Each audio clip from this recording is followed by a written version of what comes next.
Hi, everyone.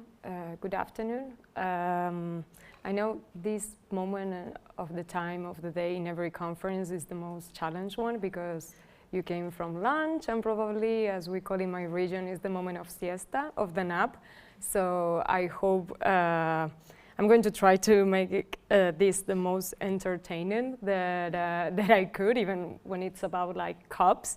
But well, also I will ask you that just raise your hand if you have any question. We're going to leave some minutes at the end for questions, but if during the middle there's something that you really don't follow, don't understand, please raise your hand. Just for you to double check, this is about the climate conference. It's not about AI. That probably is the sexy topic that everyone is talking right now on journalism and abroad. So thanks for being here. My name is Thais Gadalara. I'm a multimedia climate journalist from Argentina. Unfortunately for you, I'm not going to talk about politics from my country. I'm going to talk about the negotiations that have been my second home during a decade. Exactly 10 years ago was the first time that I went to Lima to cover a COP, and since then I have been covering this beautiful process, still been there during a decade. I don't know if it's something to be happy or worried about, but mostly when you get older and have more experience, then you realize that it's good to share tools, your own experience, and the knowledge to others, and especially regarding a process that is so complex, technical, and far from the audience, but at the same time is necessary for us as journalists to follow. So first of all, just to have a sense of how we are on regards of the topic, I would like to know, if you can raise the hand, how many of you know what a COP is? Good. How many of you have covered a COP? A little. Good. How many of you want to cover the next COP29? Good.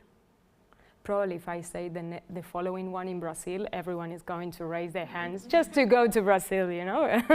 That's the sense. But it's good just to know. I hope if I will have to do this same question, I hope that during the end most of you at least have the interest. Of course, then we can talk about resources and the issue of traveling, but spoiler, you can also cover a COP from distance.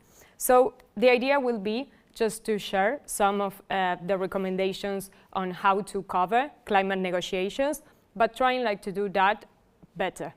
Because if there's something that has been happening during the last year is that more people are going to the COP. I guess you probably realize the difference of the amount of people that went, for example, in 2015 for the Paris Agreement, and last year it was more than 100,000 people in Dubai.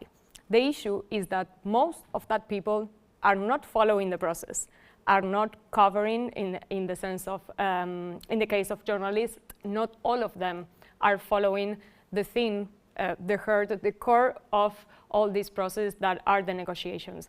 So that's when I highlight here the better thing will be at least what I think, and most of us thinks here, that what is necessary to cover in order of a broader goal, that is by covering, try to push the climate action in the necessary direction. And another thing will be what I will try to do is at least try to share what I wish someone had told me 10 years ago when I first went to the COP, and during the first day I almost cried because I didn't know okay, what I should cover, who I should talk it with, why they are following more than 30 items of the agenda at the same time. So a little bit of history, and I promise not to be too much boring on this, but just to make sense of the context and why we talk about the COP. In 1992, there was a big summit, the Rio Earth Summit, and the countries came together there in order to start discussing about how the world were going to act regarding all the environmental issues. And it was in that summit that they decided to create 3 different conventions: the UNFCCC, the CBD, and the UNCCT, because they love to, like just to use like long terms, and then we have a lot of acronyms.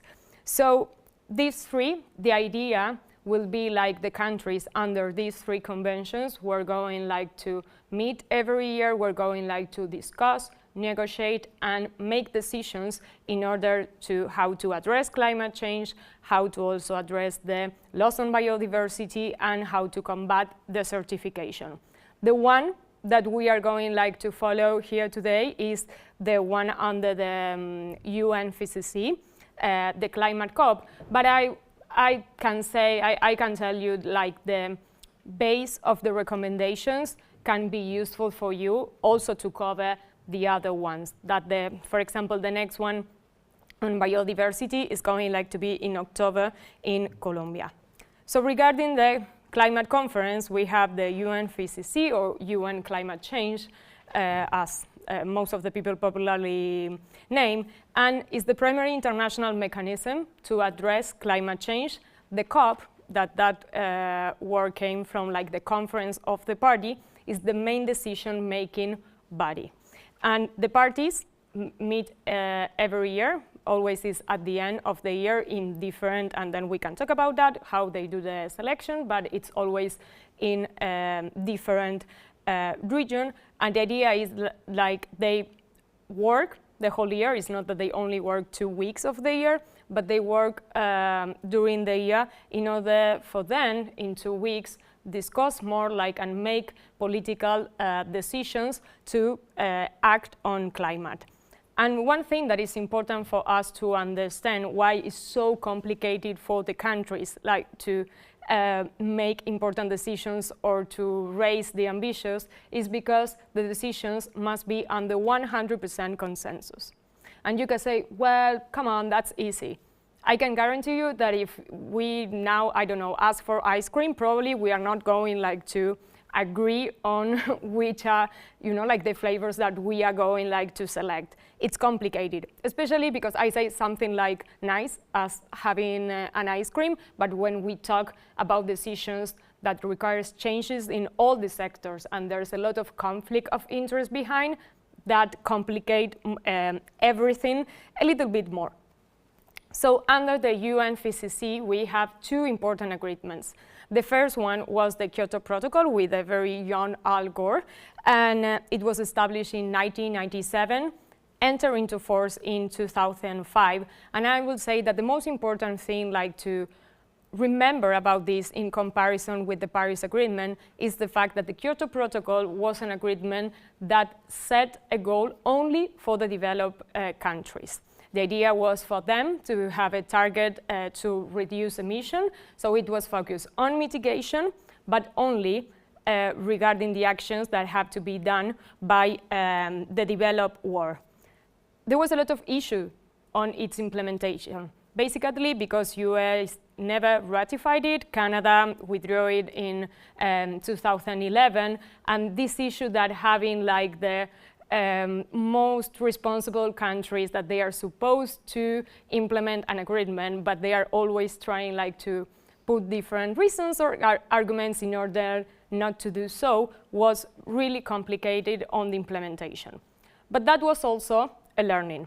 So that is why, with a little of years in the middle, then we arrive, and an older Al Gore there in the picture, to the Paris Agreement. The Paris Agreement was adopted in 2015, and there were a lot of difference if we compare them with the Kyoto Protocol.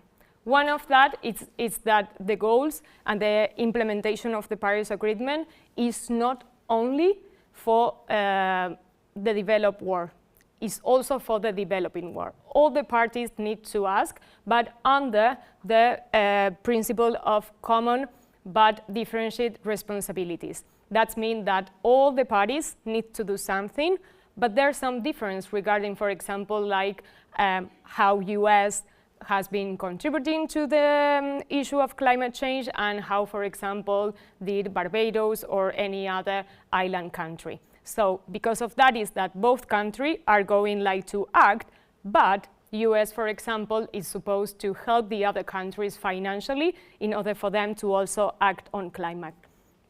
And the other difference that it also has is that in order to try to see and control, let's say, the implementation of the Paris Agreement is that the parties, every 5 years, they need to present the NDCs, the national determined contributions, that are these plans. In order, the idea is that these NDCs should be more ambitious. So the idea is that with all these collective individual NDCs, we are supposed to achieve the goal of the Paris Agreement, that is the main umbrella goal, but there's a lot of goals, is to limit global warming below 2 Celsius degrees with efforts to 1.5 degree.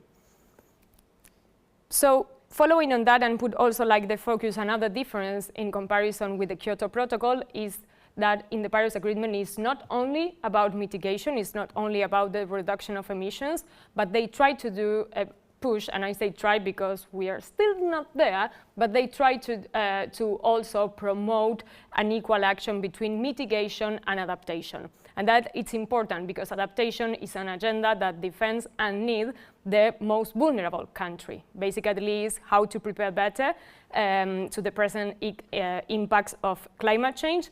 And then also it will be like the agenda of loss and damage. That loss and damage is an agenda that exists because of the fact that we didn't do enough on mitigation and adaptation. And the other important thing I will say today, and especially for you who wants, I hope all of you, who wants to cover the next COP29, is money, finance.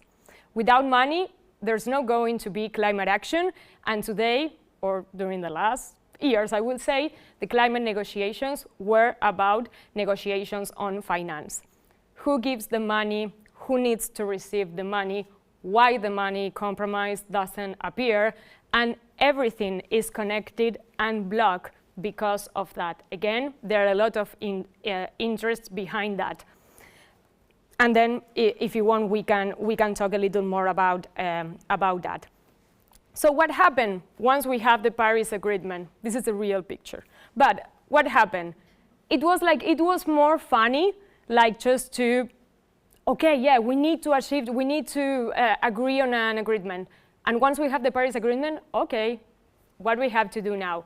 And the issue is that since 2015 with the Paris Agreement, the process of the negotiations became more complex, more technical, more detailed, and more boring, especially for our producer and our editors. Imagine how I was going like to attract my editor to the fact that I wanted to talk about the rule book of the Article 6 of the Paris Agreement. He was like, what do you want to talk about? And then, yes, you know, I'm in Katowice, they are fighting here, it's a big issue. Of course, then I tried to explain, not using those words, Article 6, not even, I think, carbon market, even I think I didn't use that. But this is, I choose the picture because a COP and the process is this. I was working there, the guy was sleeping next to me when I was doing a live video on TV, and probably then I was going like to be like him, and he was going like to negotiate to a meeting. But it's a funny picture that I think that describes how the process is and the challenge that is for us to cover, and moreover, like to be interested for us to follow the process, but also how to engage the audience in this process. So 5 recommendations to cover the climate conference better. First of all, understand this complex world. Understand yourself in order to then make the public understand, comprehend, and follow the process. Because, and I choose this photo that is from the translators at one of the COP, because we need to be translator from this complex and technical world to the audience's daily life. Why? What these mostly men are negotiating at the climate conference should be important or should be listened by the audiences of our newsletter, TV programs, podcasts, or articles. And by understanding, it means, for example, the things that I am not going like to go in deep, I promise, but it's, for example, to understand how are the negotiations, like how the country discuss between themselves. And it's about this. It's about like countries negotiating in different groups, that these groups can be formed by geographic proximity, economic interest, or climate vulnerability. And the idea that they negotiate in groups is because they want like to defend common interest, and they want to have like similar positions, and or they want to together block another positions. And it's important for us to understand like how the countries work together, because that will mean also how they are going like to push the progress in some of the items for the climate action, or how they are going like to block another ones. And another thing that it's very technical for us to understand, the first time that I shouldn't say that because it's this recorded, because as a journalist you cannot enter a room of negotiation, but well, I entered to one, and the first time I was like, oh my God, they are really, it's like you are there, imagine that you are there with a text like this, and they were like negotiating, like discussing if they want one verb or another. And for me it was like, this is how they are like defining the future of humanity and the world. And yes, at the beginning you cannot understand, then you realize, yes, it's the only way, and you realize the importance of words. Because it's not the same to say, you must do something, you shall do something, you maybe do something. Or for example, it's not the same to say phase out fossil fuels, phase down fossil fuels, transitioning away from fossil fuels.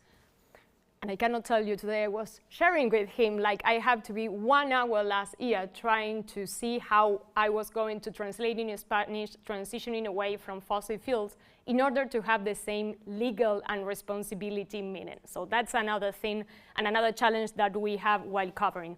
But what you are seeing here is like, it's not the same if you say, for example, at the end of the paragraph, it's not the same if you say who are going like to participate in their workshops. Are going to be like experts, investors, researchers, or even the UN and other international organizations. What it's on brackets there, it means that they are still discussing about it, or that there's no consensus about it. So the more brackets you see, the most difficult to arrive to consensus is. So that is something like for you to follow. This doesn't mean that you are going like to follow all the brackets, and that's something that I'm going like to continue, but just for you to have an idea of how complex this process is, and especially how difficult it is for countries to arrive. And it's because of a reason. It's not because they don't want to, then of course we can discuss that, because in some cases it could be lack of, for them to really want to do something, but it's also about like every word matters in the sense of the responsibility or the action that they are going to have in the implementation, in this case of the Paris Agreement. So this invite us like to the following recommendations, that is to focus the coverage on the negotiations and be careful with what I call the show. What do you think is the show? It's not Leo DiCaprio at the cops. That's not anymore. Someone make the show that he is not going to COP because we are already in the 29th COPs. That's only for the followers of his personal life, sorry. Oh my God, this is recording and I did. Okay, so it's about, it's about what I call the show is because a lot of things happen around the COP and in the COP. You have side events, you have participation as the one of Leonardo DiCaprio and a lot of other famous people. You have declarations and a lot of beautiful speeches from politicians, and then you also have the negotiations. But most of the people, and especially the coverage, is focused on all of this that is not the negotiations. And of course you can say, well, it's because it's very technical, it's difficult to follow, people don't engage at the media agenda, we need to compete with the other stories like political crisis, economical crisis, or even football. But we can even connect that show with the negotiations. And I'm going to show 2 examples. I guess most of you remember that during COP26 in Glasgow, most of the titles were about like, oh yeah, now the world is going like to end deforestation by 2030. Okay, do we know something about that? This is a really, really, really good example of something that happened during the COPs and that politicians love to do, that is to do declarations, pledge. And they're only that. They don't have a process of control, implementation, like follow-up. And it's different from the one that, yes, have a process of implementation and control, that is the Paris Agreement. So it's important to know the difference between like commitments, that it's what is discussed under the COPs, that they require anonymous consent, have deadlines and methods to track progress, and are legal binding or at least have a formal status. In the case of, for example, the pledge to end deforestation by 2030, they are made by some individual countries or group of countries. They don't have any specific process or framework to track progress, and they are voluntary. So it's not that they are not important. It's not that, okay, so Thais told us that we do not need to cover this in the next COP. No, please cover it, but do it in the most investigative way possible. Like track those commitments. Even when they are legally binding or they don't have a formal status, it's important for us to make politicians accountable, even with their beautiful declarations. And also, I will say, even before that, check if what they are compromised, it's something that they had compromised before. For example, there were some cases in which some countries say that we are going, like we are commitment to like give this amount of money. And then you could see that it was the same amount of money that that same country had compromised like 1 year ago. So then you start asking yourself, oh, is this new money? And by coincidence, is the same amount, or is the same money, but now it's the COP and it's a good moment like to declare that again. So it's important like follow what is under the commitment side, under the COP, but also if these things are more interest by your audiences or even for your producers and editors, try to connect them, try to see if they really are going like to complement something that is under the Paris Agreement, but also try to track them in order to make politicians accountable. And the other part of the show, we had last year a beautiful, beautiful example because of the fact that the COP president, Al-Jaber, was the CEO of the state-owned company of United Arab Emirates.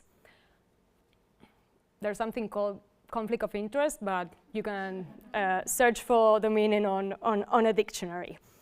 So, of course, everyone was talking about him. Everything was about him, and at a point, we were like with other journalists, like, hey, we need to start like covering what is really happening on the negotiations.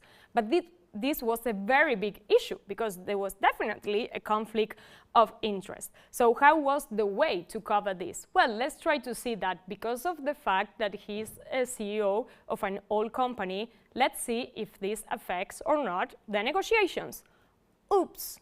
An investigation shows that while he was supposed to have in meetings because he was the COP president, he was also in those meetings talking about like some business that could be done with some of the countries.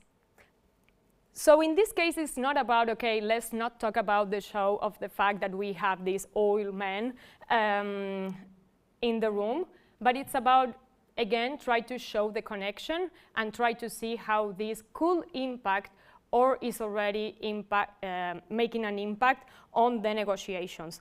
Always in the sense of trying to see if it's to make progress on the climate action or to block the necessary climate action.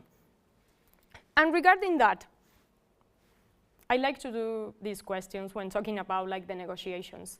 Is there a mention of fossil fuels in the Paris Agreement? Yes or no? Yes, please raise your hand. If someone says yes, yes. No? Good. There's no mention. And probably a lot of people will say, but you're talking about like a climate agreement, like that should be. At least they need to name with name and last name, like the most emitter sector, but no. And I will add like to this question, do you think that they were going like to agree on a text that mentioned fossil fuels? Of course not. And that is why making consensus is about.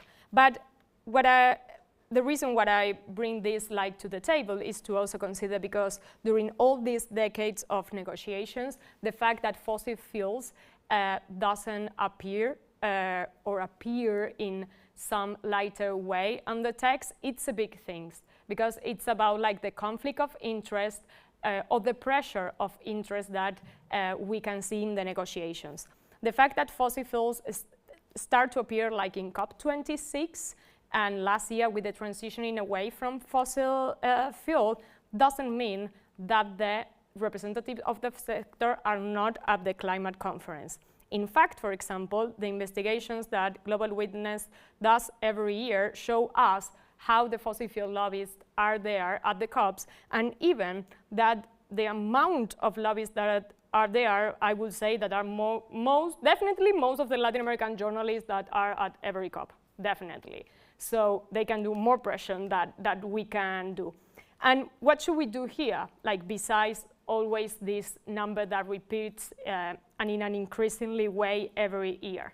Okay, we need like to follow the conflict of interest, and we need to see how this presence there at the conference is pushing progress or is pushing the delay of the climate action. Spoiler, probably you already know what is the direction that they try to push. But again, it's important to see all these other things that probably for your editors and your producers, it's going like to be interesting for you, for them that you write about.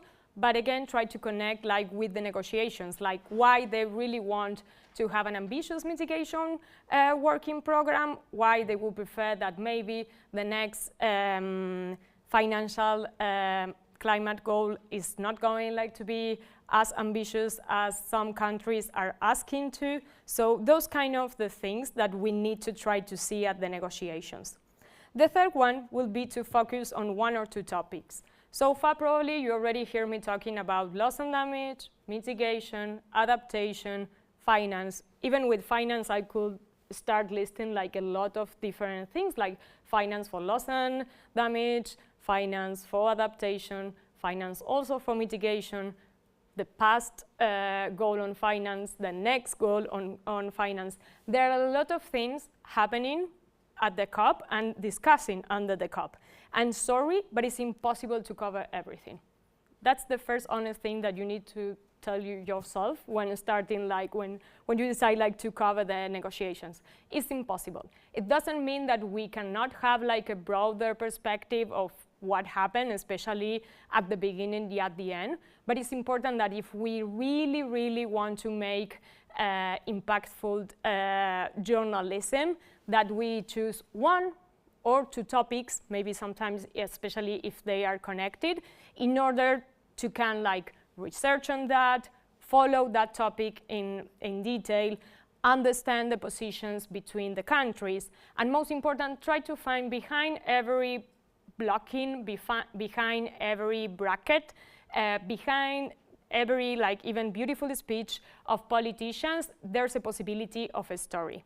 So you are going like, it's going to be easily for you to find that if you follow a topic. In my case, for example, I remember that some years ago I say, I hate finance, and here I am like following finance during the last years, and the arguments of why you are going like to choose a topic, it will depend a lot. It will depend if it's something that is going to interests more your audience. It's something that, for example, is not the same if you work for a general media or if your media is specialized on economics, so probably finance is one of the topics that you are going to follow. In my case, of course, it was a decision regarding the perspective of what is needed in the Latin American region. So it will depend the reasons why you choose one or two topics. But I will say that behind the technicalities of the topic, try to always think how we can connect that complexity to the daily lives audiences. So for example, if you choose to talk about like the necessary energy transition, it's not only about the money that, for example, a region like Latin America need, it's also about to start asking, is Latin America prepared like to receive money and transition away from fossil fuels? That depends if you have a climate denial as president or not. But besides that, are a lot of other aspects that we can deepen in. And for example, because it was a very good title to see that they established at the COP in Egypt the Loss and Damage Fund, but that doesn't mean that if tomorrow there are some floods affecting the community that they are going like to receive the money from the fund. So it's important for us to start like explaining that to the community, to explain them when are you going like to receive the money, who is going to receive the money, under which conditions, how we can prepare for that. So that will be important like to have more engagement with our audiences. And I think this is really, really, really important, and it was something that we were discussing like recently with other colleagues, that it's very common that we usually cover the positions of the country we are from or the country in which is the media that we work for. But that shouldn't mean or must not mean that you defend the position of the country. Because sometimes in the coverage is that you only have the voice of the country. And at the point it's like defending their position, defending if they prefer like a more ambitious on mitigation, or if they really prefer to have more ambitious discussions on finance or block another topic of the agenda. So it's important for us to try to have a broader perspective, to listen to all the different voices. And when I say different voices, it's not only about the different voices from the parties, like from the countries, it's also about to talk with the different observers, to talk about civil society, to really have a sense of what is happening and why the discussions are at the status of they are. And also try to ask why a country is like accepting or refusing a war, a text, a topic. That is really, really important to do. And of course, some of the speeches are really, really, really good, but we need to also do a fact-checking on that, on those speeches, and not only to say, yeah, the country, like the president or the prime minister of our country say this, this, and this. Try to see like if the data that they are mentioning is really on that, if the focus of the speech is connected with what is needed at that moment of the status of the negotiations. And the fifth will be to report on climate policy, not only during the 2 weeks of the COP, but during the whole year. And I say this because we were talking today that what happens sometimes, or what I see sometimes in one of the trainings, is that we are in July, yeah, sorry, we're in July. So in September, October, I start receiving like message via social media, hey Thais, I want to go to the next COP. And I'm like, okay, what is the purpose to go to the COP? What do you want to do? And it's this thing about like traveling or being there like in an international event. And climate policy is not only about those 2 weeks. Those are the 2 most important weeks in order like to make decisions, but it's connected to everything that happens during the year.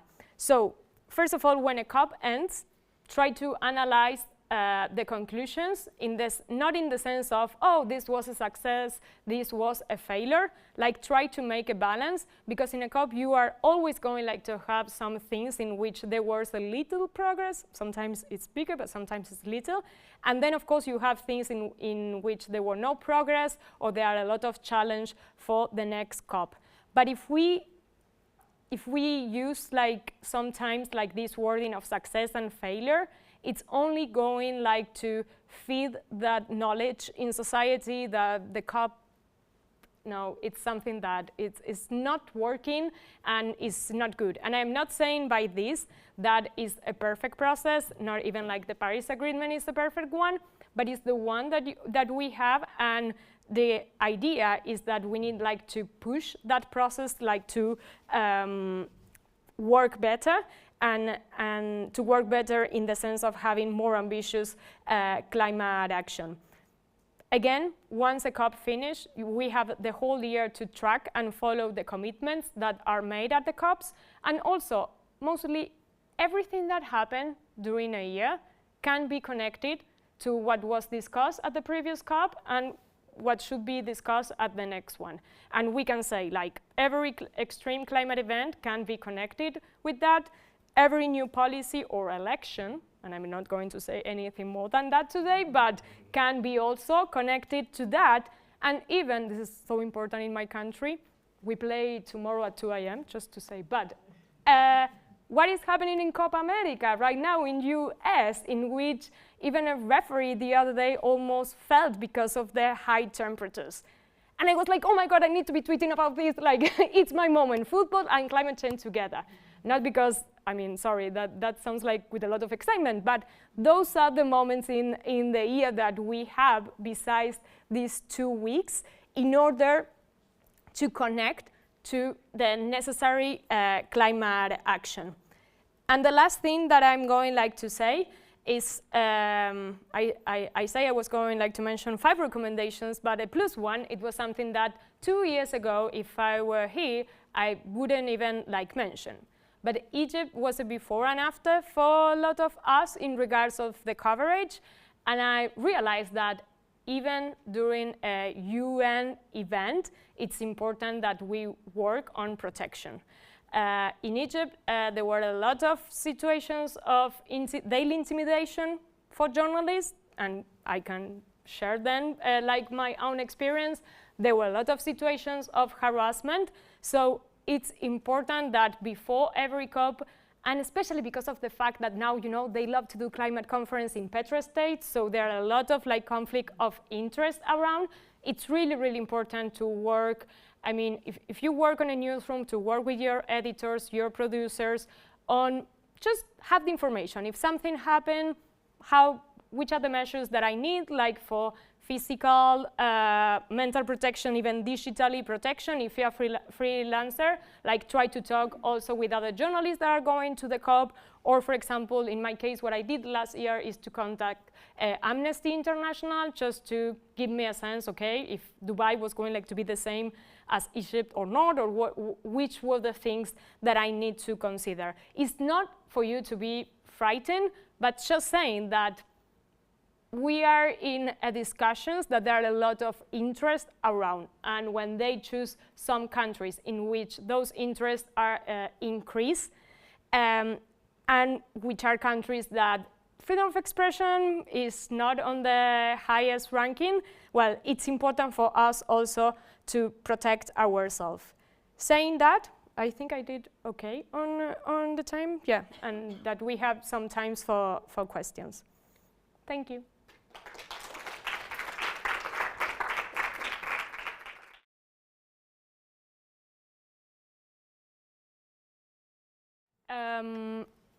As I mentioned, there were a lot of, it was, I don't know where to start with, but Climate Home did an article on that I recommend you to, like, if you want to know, especially if you want to know why later in the intersessionals, in the meetings in Bonn, I mean, even inside the negotiations, they start talking about how to promote measures in order for everything that happened in Egypt not to happen again. But I would say there were situations of harassment outside the venue, like in different hotels, and also there was situation in buses. That I would say that probably it was something that I would expect to happen, or the fact that before going to Egypt, I decided some clothes that I was going to wear or not. I am not saying that, of course, that I justify them, but it was something that we could imagine could happen. What I could never imagine before, that it was inside the COP. You know, like once you are inside a UN event, no matter where the event is, it's called that it's on the UN floor. So the rules are not the ones from the country, are the ones from UN. And it was the first time, like in a decade that I covered negotiations, that I couldn't do my work freely, you know? So for me, the two big things that happened was that I was working on TV, and every time I put a tripod, I have 5 guys around that they were supposed to be technical support, but they were just there, you know, around, not doing anything, just there, listening. And it was every time. One night, they turned off the lights while I was doing that, and at a point, I'm from Argentina, so I was very angry at the moment, and when I realized I was discussing with 5 guys from the Egyptian presidency, and then I say, no, that is not good, it was not very intelligent from me to do. Then, of course, I contact the UNFCCC team, and we were they couldn't even know how to manage the situation, because it was not only what happened to me, it was happening a lot of different things. Also, for example, they say they were taking photos of what people were working on the computers, also targeting activists, and I think it was 2 days before it was going to end, in a press conference, I asked something about why in the text there was no mention to fossil fuels, that I would say it's the most common word to, question to ask. And someone from the presidency, when the press conference ended, came to me, turned my, my label, with the accreditation, write on her book my name, and say bye. And I was like, okay, 2 more days, and I'm back home. And and I have never experienced something like that. And I mean, I'm sharing my experience, but I know a lot of experience, so it was really, really, really complicated to do our work. For me, I can accept, and I respect, of course, if I need to wear differently because of cultural reasons, but the fact that my working was affected, I think that was the worst thing. And of course, there was a purpose behind that. They didn't want us to really cover, or to really be communicating about how the presidency was not doing a really good job as coordinator of the negotiations. And at the same time, trying to follow the negotiations. I was angry about that, because the only thing I wanted to be stressed was about the negotiations, not about the fact that I need to arrange with other colleagues if we were all going to leave the venue at 10 p.m. in order to live together. So it was more like that. But it was, I think, from the bad experience, it was a learning, and this is why I also, we start also talking about this, not to frighten people in order not to go to the COP, but also, I think it's important, to build networks between us if we are going to be there in person, and also be more realistic about some of, especially when they choose some countries in which we know that, I mean, every country has conflict of interest in regards of climate action. In some countries, we know that things could be a little more difficult.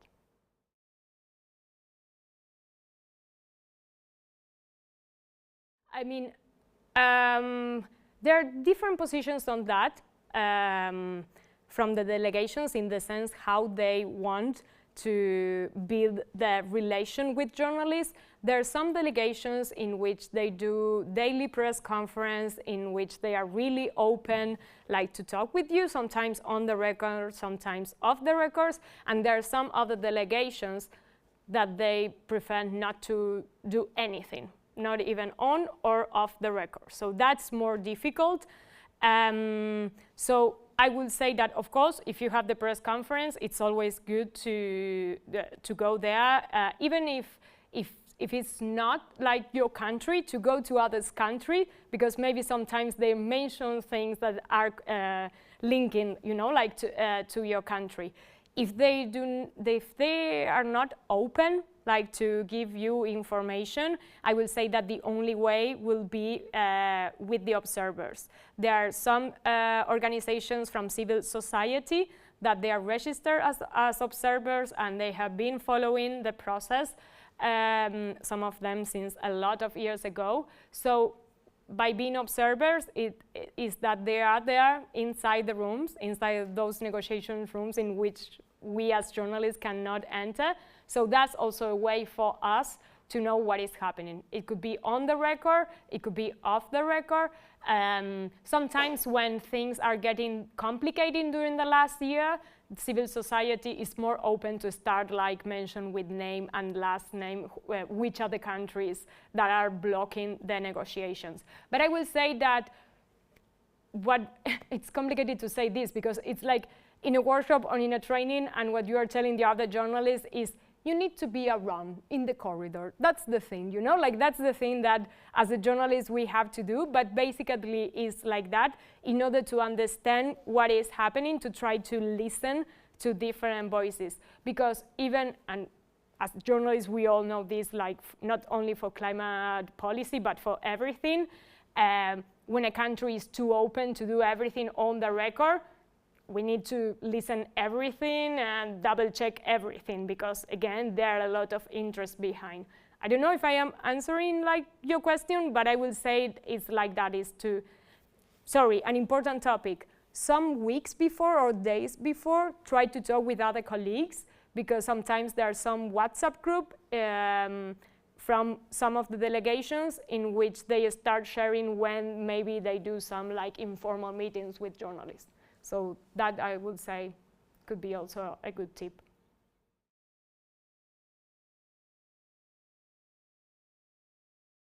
Well, I will say the last year the fact of translating was a very big issue. Translating, not in the sense on how it's going like to be from English to Spanish, but in the sense that how to explain in the same level of in the same legal level, because that was the thing for me to understand how to say in Spanish transitioning away from fossil fuels. It's not because I didn't know how to say transicionando, dejando atrás combustibles fósiles. It was more for me about to understand if that was more ambitious or less ambitious that phase down or phase out fossil fuels. That was for me, and the reason why I was. Meanwhile, everyone was writing stories about that in English. I was talking with two different translators, legal translators, just to try to see how to explain that in Spanish. That I would say like was one of the things. Then the other thing, and sometimes is the challenge of timing. COPs are at the end of the years, and sometimes it's the moment in the year in which, you know, like nobody cares about anymore, like just to read news, or in some countries are elections, the change of government, so it's like you're always having another issues in competition. As someone from Latin America, football, it's the biggest issue on competition, so the COP in Egypt ends when the World Football Cup began. And I was like, who is going to read about like what happened? And it was really important because it was about the COP of loss and damage. It was really important for the region. So I decided to write my newsletter with football language. So it was like about like, okay, two teams, developing countries, and then we have like quarters and the final, and who really won, and which is going to be the, and everybody loves it. There were a lot of reading, like my editor was really happy, and that was the thing. It was not about saying, no, we are not going to publish because everyone is going like to be watching football games. It was about how to connect that or how to do that in a different way.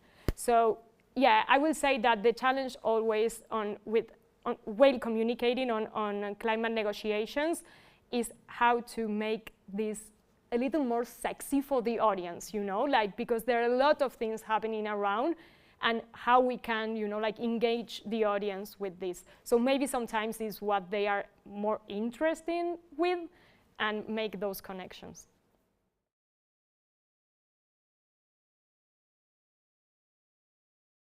I would say that finance is the item that I am following now. But even with finance, because, yeah, I would say that at the beginning it was most about trying to have like a broader perspective of which were going like to be the topics that were going to be discussed at the conference, and then to do like a general analysis of the results, and the results that were most important for Latin American region. And finance was always there, but I would say that what I did, and probably that is why I add this as a recommendation, was especially during the last 5 years, was like following more finance, and in the sense, like trying to connect the discussion of finance inside the COP, but also what is happening like around, because we are in a very historical moment that we are hearing like in other environments, this need to transform the international architecture on finance, and that was something that 10 years ago we wouldn't hear about. It's not that that is going to happen from one day to another, because that's going to take a lot of years, unfortunately, but I am trying like to connect like with those other things, and again, like, why is important. I try always, like, it's a challenge, but trying to show that this is not a bubble and it's connected. So for example, like last June, I was in Bonn in the negotiations, and Argentina was like yes, like defending the position that you developed world need to give us, had to give us money, and I was tweeting, oh, really? Because you, government of Argentina, new government of Argentina, are saying that there's no climate change, that there's only climate impacts. And that's something that we need to start talking about. Like, if you have a position indoors in your country, why you are going like to have another position, you know, like globally in the negotiations. And if it's not us that shows those things, who is going like to be? So yeah, I will say that it was like to focus more on an item, but also like to try to, that item like to connect also with other discussions that are happening globally, and particularly in my country or the region. No, but I mean, I will say like, it's complicated, and I know that sometimes it looks like really, really, really technical, but at the same time, once there, I love it. I always say it's like a toxic relationship, because you know that there's something bad there, and it's frustrated and everything, but at the same time, I think and I believe that every journalist at the end is it's going to be a climate journalist, for good or for bad. So I think that from all the things of climate that we need to cover, this is the one that we need most in order to have like the systematic change that are needed. And it's not a process that a lot of people are following, or not, at least with the quality and the responsibility that I think that we need to have. So of course, more than open later or social media, whatever, for questions, and of course, if in the case that you are going, or also that it's something that I didn't mention, but it's possible to cover the COPs like from abroad. I did that, and it's totally possible. Of course, don't do, like the stupid thing of waking up at 2 a.m. to do that. That is only something I'm going to do this night, to watch Argentina playing football, but not for a COP, okay? But yes, what you can do, and I think this is something that especially like here we hear a lot, or at least I remember hearing, especially last year, is try to collaborate with other journalists. Because if you ask me what would be great for you, like to have when you are there, someone, I don't know, to transcribe the interview, someone to write the ideas, because I don't have the time, I am rushing, I am trying to see what is happening in corridors, and from the person that maybe is not going to be in Azerbaijan, is not on the corridors, but it has the time, and it has more sleep than I have and better coffee, so probably he or she could write better articles and we can work together. So I will say that doing collaborations, it's something like really, really necessary and important, and I will say that it's going like to, it should be like a new way also to cover, because it's not going like to be climate friendly if all of us go also to the COP and they really want to start making COP less marketing thing, let's say, but at least to have like few people there. So yeah, collaborating, it's I will say it's also another recommendation. So here we could have like a newsroom only with collaborating like journalists around. So yeah, thank you so much for the attention, and you can write me or I am going like to be outside for questions. Thank you.